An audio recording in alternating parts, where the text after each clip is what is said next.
čau.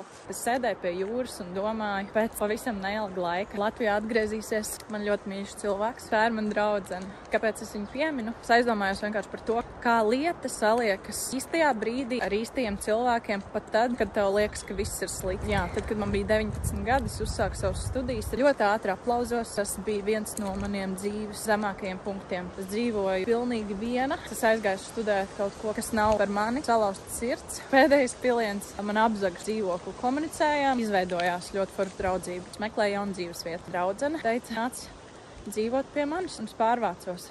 Un tad tālāk, par ko ir stāsts, man sociālos mēdījos uzrakstīja mans vīrs.